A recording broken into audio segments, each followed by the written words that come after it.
So, a very good friend of mine sent me this game some time ago. His premise was that he loved this game while growing up. He sent it to me while I didn't know which game he was going to send. So I was very surprised to open the package and see this game. A game that I've seen many times before, but I've never played it before.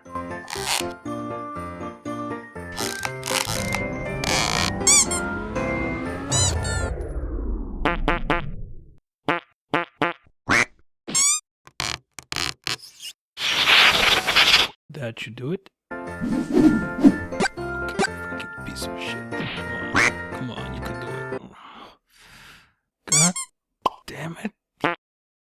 Oh. After we finally got it to work, we're presented with this gigantic Death Star wannabe. We press start and the game starts as a shoot 'em up. Whoa! Oh, wow. Wow. It's fast. I never knew the NES had blast processing. So what's blast processing do? Before we start, I need to say that I remember seeing this at the rental place and passing on it every time. And who would blame me? I mean, look at this cover art. What does that even mean? What is that?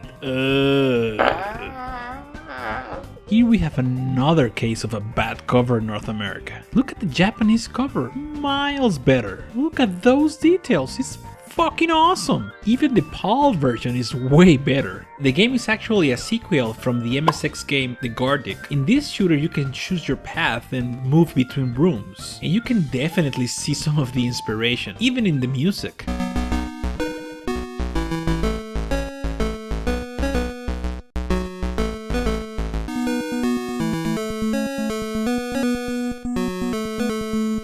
And let's get that out of the way. The sound effects are great for what they are, and the music is really cool because it has a lot of memorable tunes. This metal planet is in a collision path to Earth, so you are sent to destroy it. But for that, you need to activate the self-destruct sequence. And to do that, you need to open the different sections inside the planet, destroy them, and then activate the self-destruct sequence. To enter the different corridors, you will get clues. Some are very straightforward and some not that much. And these clues you get are from the aliens that used to live here. This gigantic vessel called Naju, and apparently it was invaded by these creatures. Killing everyone.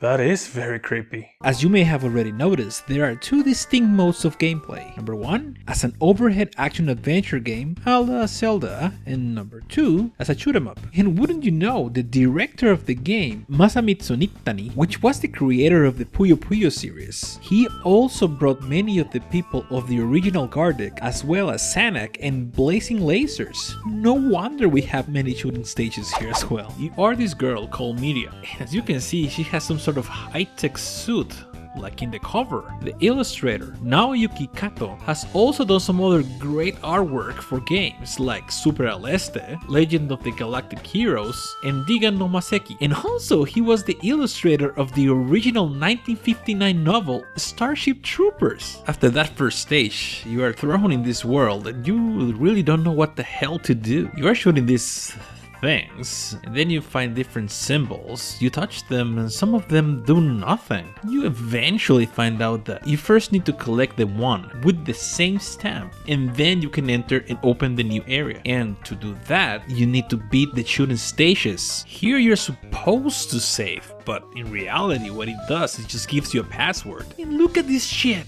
just look at that. Why? Were you afraid we could guess the password? Why make it so difficult that you can't even write it correctly? Honestly, you're just better off not turning off your NES. But it will be turned on for a long time. This game is not short and it can be hard as balls, especially in some of the shooting levels. Some bosses are not fucking around. This game is kind of a technical marvel. We already talked how fast the game can be, but we have to commend the game as well for how much stuff it can throw you at once in one screen. The only problem is that it becomes flicker central. When you die, you're taken back to the last place you found the password, and most of the time you have to walk all the way back to even start the shooting levels. So this becomes old really fast, especially because you have to do all that walking just to start the shooting level, die, and do it all over again. But to the game's credit, it does reward you by exploring the overworld. You can get new weapons, upgrades, life, and although some weapons I found to be not as useful as others, I did use most of the weapons for different necessities, and upgrading is essential in this game. It will help you get past the more difficult parts easier. I gotta say, it becomes really addictive to see your progress in the game, opening new paths, getting new upgrades. It gives you that similar feeling that an RPG gives you. You know that feeling, the feeling of getting stronger, and how some enemies before were giving you trouble, and now you can kill them very easily. Though,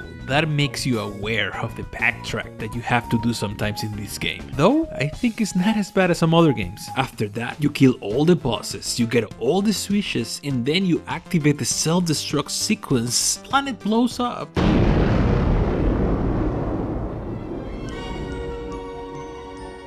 So finally the world is safe. Or is it? You got this last level on space, and the boss is appropriately the hardest boss so far. You eventually kill him, and now the Earth is safe. Okay, why couldn't the passwords be like that? It can clearly be done. If you input the password given to you when you finish the game, you start to play all the levels again, but only the shoot 'em up levels. And this is by far the hardest part of the whole game. Not because it's a shoot 'em up. What happens is that now every time you finish a level, that's when they give you an upgrade. And from what I understand, they seem to be random. So sometimes the actual upgrades that you need, they're not given to you. And so after many tries, you finish the game. And after all that, you get the same ending. Nothing but bragging rights. Also, why? Why do games make it so that when you finish the game, you gotta restart the system? Why? And many games are at fault for that. Just restart the game automatically. Come on, don't make it hard for a lazy bastard like me. I gotta thank my good friend Ivan Campos. He was the one who sent me his original childhood copy of the game. I hope you liked the review. So, thanks for watching Gokado's Retro Reviews, and happy holidays everyone! I hope this year was a very good year for you, and I hope that next year is a much better year. And hasta la próxima! Oh hi! Thanks so much for watching my video and to sticking till the end. Please don't leave without clicking into this annotation here or in the link below. This is the TCX Holiday Advent Collection. There you will find a lot of great content from a lot of talented people, all of them from the console explosion, and all of them represent a day of the holiday season. So check the video, click on the different annotations, and enjoy the rest of your holiday. Thanks for watching my video again. And thanks to Ivan Campos as well for sending me his childhood copy of the game. I hope to see you next year, and hasta la próxima.